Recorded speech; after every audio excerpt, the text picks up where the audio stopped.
നമസ്കാരം, ഞാൻ Ashmi Thomas. Shekinah world ടുഡേയിലേക്ക് ഏവർക്കും സ്വാഗതം. വെനസ്വേലയിൽ അടുത്ത 30 ദിവസത്തിനുള്ളിൽ പുതിയ തെരഞ്ഞെടുപ്പ് നടത്തില്ലെന്ന് അമേരിക്കൻ പ്രസിഡന്റ് ഡൊണാൾഡ് ട്രംപ്. തകർന്നടിഞ്ഞ രാജ്യത്തെ പഴയ രീതിയിലേക്ക് തിരികെ കൊണ്ടുവരാൻ സമയം ആവശ്യമാണെന്നും ജനങ്ങൾക്ക് വോട്ട് ചെയ്യാൻ പോലും സാധിക്കാത്ത സാഹചര്യമാണ് ഇപ്പോഴുള്ളതെന്നും ട്രംപ് വ്യക്തമാക്കി. വെനസ്വേലയുടെ താൽക്കാലിക ചുമതല താനായിരിക്കും വഹിക്കുകയെന്നും സ്റ്റേറ്റ് സെക്രട്ടറി മാർക്കോ റൂബിയോയുടെ നേതൃത്വത്തിലുള്ള സംഘം അവിടെയുള്ള കാര്യങ്ങൾ നിയന്ത്രിക്കുമെന്നും ട്രംപ് കൂട്ടിച്ചേർത്തു. വെനസ്വേലയുമായി യുദ്ധം ചെയ്യാനല്ല, മറിച്ച് മയക്കുമരുന്ന് മാഫിയയെ ഇല്ലാതാക്കാനാണ് തങ്ങൾ ശ്രമിക്കുന്നത്. രാജ്യത്തെ തകർന്ന എണ്ണ കമ്പനികളെ പുനർനിർമ്മിക്കാൻ അമേരിക്കൻ എണ്ണ കമ്പനികളെ സഹായിക്കുമെന്നും ഇതിനായി വൻതുക ചിലവാക്കുമെന്നും അദ്ദേഹം അറിയിച്ചു. വെനസ്വേലയുടെ താൽക്കാലിക പ്രസിഡന്റായി സത്യപ്രതിജ്ഞ ചെയ്ത ഡെൽസി റോഡ്രിഗസുമായി അമേരിക്കൻ ഉദ്യോഗസ്ഥർ നിരന്തരം ബന്ധപ്പെടുന്നുണ്ടെന്നും അവർ സഹകരിച്ചില്ലെങ്കിൽ വീണ്ടും സൈനിക നടപടി ഉണ്ടാകുമെന്നും ട്രംപ് മുന്നറിയിപ്പ് നൽകി. വെനസ്വേലയിൽ വീണ്ടും ആക്രമണമുണ്ടായതായി റിപ്പോർട്ടുകൾ. തിങ്കളാഴ്ച രാത്രി തലസ്ഥാനമായ കാരക്കസിലെ പ്രസിഡന്റിന്റെ കൊട്ടാരത്തിന് സമീപം വെടിയൊച്ച കേട്ടതായി രാജ്യാന്തര മാധ്യമങ്ങൾ റിപ്പോർട്ട് ചെയ്തു. ഡ്രോൺ പോലെയുള്ള ആയുധങ്ങൾ ആക്രമണത്തിന് ഉപയോഗിച്ചതായും പ്രതിരോധിക്കാൻ വ്യോമവേധ സംവിധാനങ്ങൾ പ്രയോഗിച്ചതായും റിപ്പോർട്ടുകളുണ്ട്. അതേസമയം ഈ ആക്രമണങ്ങളിൽ തങ്ങൾക്ക് പങ്കില്ലെന്ന് US അറിയിച്ചു. കഴിഞ്ഞ ശനിയാഴ്ചയാണ് വെനസ്വേലയിൽ മിന്നലാക്രമണം നടത്തി US രാജ്യത്തെ പ്രസിഡന്റായിരുന്ന നിക്കോളാസ് മഡുറോയെയും ഭാര്യയും പിടികൂടിയത്. 2020 രജിസ്റ്റർ ചെയ്ത ലഹരിക്കടത്ത് കേസിലാണ് മഡുറോ വിചാരണ നേരിടുന്നത്.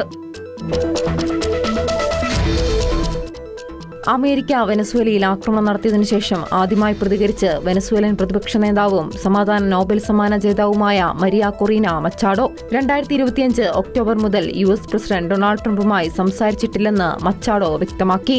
മാനവികതയ്ക്കും സ്വാതന്ത്ര്യത്തിനും മനുഷ്യന്റെ അന്തസ്സിനും വേണ്ടിയുള്ള ഒരു വലിയ ചുവടുവയ്പായി US നടപടികളെ സ്വാഗതം ചെയ്യുന്നതായും അവർ കൂട്ടിച്ചേർത്തു. ഫോക്സ് ന്യൂസിന്റെ ഹാനിറ്റി പ്രോഗ്രാമിൽ സംസാരിക്കവെയായിരുന്നു മച്ചാഡോയുടെ പ്രതികരണം. അതേസമയം മച്ചാഡോയ്ക്കൊപ്പം ചേർന്ന് പ്രവർത്തിക്കാനുള്ള സാധ്യതകൾ അമേരിക്കൻ പ്രസിഡന്റ് ഡൊണാൾഡ് ട്രംപ് തള്ളി. രാജ്യത്തിനുള്ളിൽ അവർക്ക് പിന്തുണയോ ബഹുമാനമോ ഇല്ല എന്നായിരുന്നു ട്രംപിന്റെ പ്രതികരണം. നോബൽ പ്രൈസ് സ്വീകരിക്കാൻ നോർവേയിലെത്തിയ മച്ചാഡോയ്ക്ക് വെനസ്വേലയിൽ US ഏർപ്പെടുത്തിയ ഉപരോധങ്ങൾ കാരണം ഇതുവരെ രാജ്യത്തേക്ക് മടങ്ങാൻ സാധിച്ചിട്ടില്ല.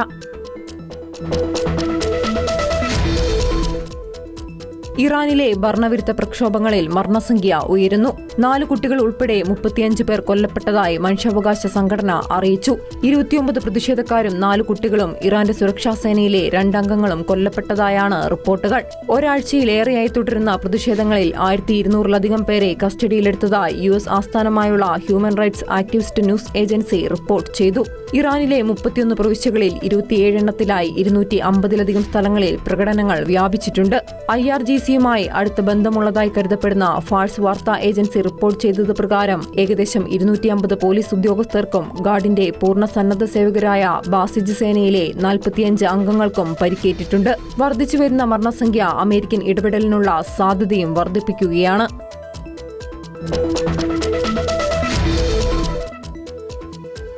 ഇറാനെ ആക്രമിക്കാൻ ഇസ്രായേലിന് താൽപര്യമില്ലെന്ന് ഇസ്രായേൽ പ്രധാനമന്ത്രി ബെഞ്ചമിൻ നെതന്യാഹു. ഇസ്രായേലിനിപ്പോൾ ഒരു സംഘർഷാവസ്ഥയിൽ താൽപര്യമില്ലെന്നും ഇസ്ലാമിക് റിപ്പബ്ലിക്കിനെ ആക്രമിക്കാൻ ഉദ്ദേശിക്കുന്നില്ലെന്നും നെതന്യാഹു ഇറാന് സന്ദേശം നൽകിയതായാണ് റിപ്പോർട്ടുകൾ. റഷ്യൻ പ്രസിഡന്റ് വ്ളാഡിമിർ പുടിൻ മുഖേനയാണ് ഇറാന് സന്ദേശം കൈമാറിയത്. നെതന്യാഹു പുടിനുമായി പലതവണ ഫോണിൽ സംസാരിച്ചിട്ടുണ്ടെന്നും കാൻ പബ്ലിക് ബ്രോഡ്കാസ്റ്റർ റിപ്പോർട്ട് ചെയ്തു. ഇസ്രായേലി ആക്രമണം ഉണ്ടാകുമെന്ന് വിശ്വസിക്കുന്ന ഇറാൻ തെറ്റായ കണക്കുകൂട്ടലുകൾ നടത്തി ആദ്യം ഇസ്രായേലിനെ ആക്രമിച്ചേക്കുമെന്നും ഇത് തടയുക എന്നതാണ് നെതന്യാഹുവിന്റെ സന്ദേശം ലക്ഷ്യമിടുന്നതെന്നും റിപ്പോർട്ടിൽ പറയുന്നു. ഇറാന്റെ ഏതൊരാക്രമണത്തിനും ഗുരുതരമായ പ്രത്യാഘാതങ്ങൾ ഉണ്ടാകുമെന്നും നെതന്യാഹു മുന്നറിയിപ്പ് നൽകിയിട്ടുണ്ട്.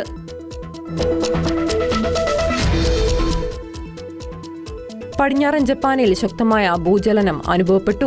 റിക്ടർ സ്കെയിലിൽ 6.2 തീവ്രത രേഖപ്പെടുത്തിയ ഭൂചലനം ഷിമാനെ പ്രവിശ്യയിലാണ് ഉണ്ടായത്. നിലവിൽ സുനാമി മുന്നറിയിപ്പുകളൊന്നും നൽകിയിട്ടില്ലെന്ന് കാലാവസ്ഥാ നിരീക്ഷണ കേന്ദ്രം അറിയിച്ചു. യാസുഗി നഗരത്തിലുണ്ടായ ശക്തമായ ഭൂചലനത്തിൽ വീട്ടുപകരണങ്ങൾ മറിഞ്ഞുവീണതായും റോഡുകളിൽ തടസ്സങ്ങൾ ഉണ്ടായതായും റിപ്പോർട്ടുകളുണ്ട്. പ്രധാന ഭൂചലനത്തിന് പിന്നാലെ 4-ലധികം ചെറിയ തുടർചലനങ്ങളും പ്രദേശത്ത് അനുഭവപ്പെട്ടു. ഭൂമിശാസ്ത്രപരമായി അഗ്നിപർവ്വത മേഖലയിൽ സ്ഥിതി ചെയ്യുന്ന ജപ്പാൻ ലോകത്തിലെ തന്നെ ഏറ്റവും കൂടുതൽ ഭൂചലനങ്ങൾ നടക്കുന്ന രാജ്യമാണ്. പ്രകമ്പനമുണ്ടായ മേഖലയിൽ രക്ഷാപ്രവർത്തകരും അധികൃതരും ജാഗ്രത തുടരുകയാണ്.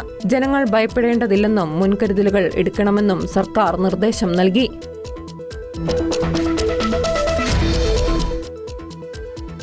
ഗ്രീൻലാൻഡ് പിടിച്ചെടുക്കാൻ വീണ്ടും നിർദ്ദേശം നൽകി American president Donald Trump. Greenland ദ്വീപിനുമേലുള്ള ഭീഷണികൾ അവസാനിപ്പിക്കാൻ ഡെൻമാർക്ക് നേതാവ് യുഎസിനോട് ആവശ്യപ്പെട്ടതിന് പിന്നാലെയാണ് ട്രംപിന്റെ പ്രതികരണം. ദേശീയ സുരക്ഷയുടെ കാഴ്ചപ്പാടിൽ നിന്ന് നോക്കുമ്പോൾ അമേരിക്കയ്ക്ക് ഗ്രീൻലാൻഡ് ആവശ്യമാണെന്ന് മാധ്യമപ്രവർത്തകരോട് സംസാരിക്കവേ ട്രംപ് പറഞ്ഞു. ഗ്രീൻലാൻഡ് ആർട്ടിക് മേഖലയിൽ സ്ഥിതി ചെയ്യുന്നതിനാൽ അമേരിക്കയുടെ വടക്കൻ അതിർത്തിയുടെ സുരക്ഷയ്ക്കും പ്രതിരോധ ആവശ്യങ്ങൾക്കും ധാതുസമ്പത്തിനുമായി യുഎസിന് ദ്വീപ് അത്യന്താപേക്ഷിതമാണെന്ന് ട്രംപ് ആവർത്തിച്ചു.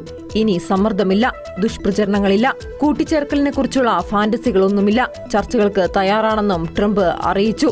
പക്ഷേ ഇത് ശരിയായ മാർഗങ്ങളിലൂടെയും അന്താരാഷ്ട്ര നിയമങ്ങളോടുള്ള ആദരവോടെയും സംഭവിക്കണമെന്നും ട്രംപ് പറഞ്ഞു. യുഎസ് വൈസ് പ്രസിഡന്റ് JD വാൻസിന്റെ ഒഹായോയിലെ വസതിക്ക് നേരെ നടന്ന ആക്രമണത്തിൽ പോലീസ് ഒരാളെ കസ്റ്റഡിയിലെടുത്ത് അന്വേഷണം ആരംഭിച്ചു. തിങ്കളാഴ്ച പുലർച്ചെയോടെയായിരുന്നു സംഭവം.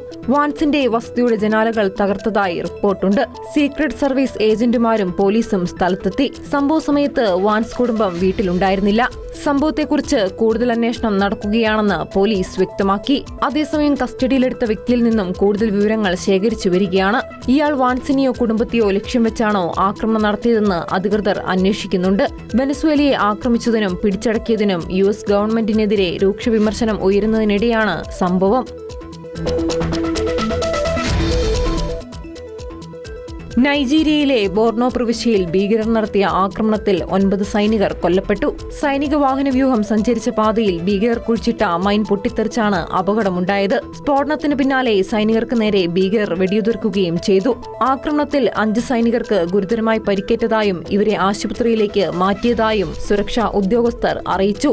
സൈന്യം സഞ്ചരിച്ചിരുന്ന സുരക്ഷിതമായ ഒരു വാഹനം സ്ഫോടനത്തിൽ പൂർണ്ണമായും തകർന്നു. പ്രദേശം കേന്ദ്രീകരിച്ച് പ്രവർത്തിക്കുന്ന ഭീകരവാദികളാണ് ഈ ക്രൂരകൃത്യത്തിന് പിന്നിലെന്ന് സൈനിക വൃത്തങ്ങൾ അറിയിച്ചു.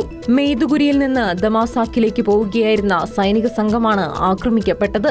നൈജീരിയയുടെ വടക്കുകിഴക്കൻ മേഖലയിൽ കഴിഞ്ഞ കുറച്ചു മാസങ്ങളായി ഭീകരാക്രമണങ്ങൾ വർദ്ധിച്ചു വരികയാണ്.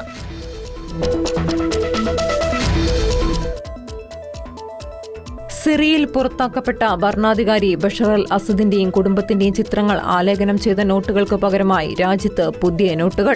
ഒരു ദശാബ്ദത്തിലേറെ നീണ്ട യുദ്ധത്തിനു ശേഷം സിറിയൻ പൗണ്ടിന്റെ മൂല്യം തിരികെ കൊണ്ടുവരാനും സമ്പദ്വ്യവസ്ഥയെ സുസ്ഥിരമാക്കാനും പുതിയ സർക്കാർ ശ്രമിക്കുന്നതിന്റെ ഭാഗമാണിത്. മുൻ പ്രസിഡന്റ് ബഷർ അൽ അസദിന്റെ ഭരണകൂടം 2024 അട്ടിമറിക്കപ്പെട്ടതിനെ തുടർന്ന് വിപുലമായ പണപരിഷ്കാരങ്ങളുടെ ഭാഗമായി 2026 ജനുവരി 1 ഡമാസ്കസിൽ നടന്ന ചടങ്ങിൽ ഇടക്കാല പ്രസിഡന്റ് അഹമ്മദ് അൽ ഷാറയും central bank governor Abdul Qadir ഹുസ്രൈഹും ചേർന്ന് പുറത്തിറക്കിയ പുതിയ നോട്ടുകൾ പ്രചാരത്തിൽ വന്നു. മാസങ്ങൾ നീണ്ട നിർമ്മാണങ്ങൾക്ക് ശേഷമാണ് നോട്ടുകൾ പുറത്തിറക്കുന്നത്. മുൻ നോട്ടുകളിൽ പ്രത്യക്ഷപ്പെട്ട അസ്ദ് കുടുംബത്തിന്റെ ഛായാചിത്രങ്ങൾക്ക് പകരം റോസാപ്പൂക്കൾ, ഗോതമ്പ്, ഒലിവ്, ഓറഞ്ച്, മൾബറി തുടങ്ങിയ കാർഷിക പ്രകൃതിയുമായി ബന്ധപ്പെട്ട ചിഹ്നങ്ങളാണ് നോട്ടുകളിൽ ഉൾപ്പെടുത്തിയിട്ടുള്ളത്.